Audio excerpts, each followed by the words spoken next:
So this is tutorial number 24, the rotating cylinder viscometer shears the fluid in a narrow clearance that are as shown in the figure, assuming a linear velocity distribution in the gaps. If the driving torque M is measured, find an expression for mu by neglecting the bottom friction and including the bottom friction. So here why in this question they're saying about the neglecting bottom friction and including the bottom friction. So if you could see this setup, so we have a cylinder here. So and then this cylinder will rotate at certain speed.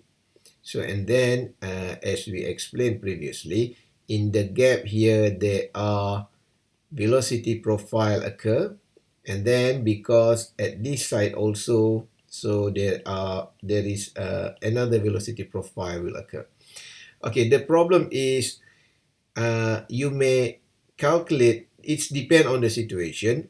If possible, you need to calculate both of these side, because at this side, the vertical side and also the horizontal side here, all of these sides will give you resistance. So mean it will affect the viscosity. So it will affect the rotation. Okay, that's why in certain viscometer, so they will use a rotating cylinder like this.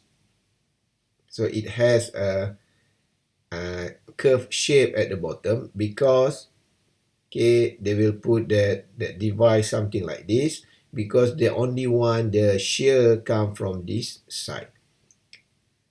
So at this plate, at this situation, it is because the equation is tau is equal mu du dy. Okay, because the effect of gap here, because y we know as the distance between two plates. Okay, the gap of y here, if too big, so it will neglect that the shear stress is very minimum. So because at the bottom amount here we enlarge the value, so means that we could neglect the shear stress at this point. Okay, that is the trick when you do the calculation. Okay, and then another thing that you need to understand for this one is you need to understand the way the shear stress work on that surface. Okay, previously we talked about the rotating cylinder, rotating disc. So we have a disc here. So and then the disc is rotate at certain speed, and then you need to understand that if the point is near the center point, means the radius is small, means the distance is small. The distance is shorter. If you have another point with large value of radius, at large radius, so you will find that the distance here, the trail is bigger. So we know that the force, the torque is equal Fr. So and then the location, the value of radius will affect the value of torque. So that's why in this situation we need to do the integral. So however, for this situation we found that at this side, at this point, and at this point, we found that even the location is different, but the distance, the surface rotate is actually the same. So in this situation, only for calculation the shear stress for this vertical surface, so it is okay for you not to calculate the with integral method. However, if you want to calculate the shear stress for the plate here, for the surface at the bottom here, so means you need to do with the integral, because it reflect the rotating disc.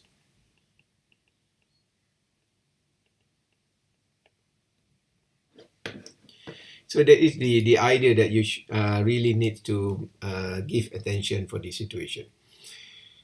So and then we have the radius is r, the difference is delta r, and then we have the height is L, and then we have the torque is omega. So and then we know we could calculate by using straightforward, because as I say, for the rotating cylinder means that we have a cylinder and we only calculate the what happened for this surface. So because we no need to do with the integrating method, so we just have the torque is equal Fr, and then F is equal to tau A times R, and then tau is equal to mu du dy. You have an A and we have an R, and then the U here, so we convert into R omega, and then the area here we convert into the area of this one. So the area of this one is actually the circumference, the perimeter times the height of this one. So we have here is 2 pi r times L. So that, and then we could determine the value of this one. So it's very straightforward because we are not use the idea of integration. So and then if you need to draw the velocity profile, you must really understand, because we have a cylinder here, and cylinder is rotating at certain speed, and then we have a wall outside here, so means that the velocity profile actually occur at this gap. However, you cannot draw your velocity profile like this one because it never show the real situation. You need to draw from the top view here. So you just draw the cylinder, and this is the outer cylinder, and then because it's moving like that, okay, for example, and then you could draw the velocity profile is like this. Okay, please be careful about this one. I hope you could imagine the velocity profile very well. So there is a possibility for us to have a velocity profile like this. So let's say we have a cylinder here, we have gap here, and then if our velocity profile is like this, so it means that this cylinder is falling down here like this. So means that the velocity profile will appear like this one. So this is a very, okay, so I hope you could draw the velocity profile very well. Okay, so this is the equation or the relation between the dynamic viscosity and the torque. So and then if we need to calculate both sides, so we need to calculate the rotating disc and we need to calculate the rotating cylinder part.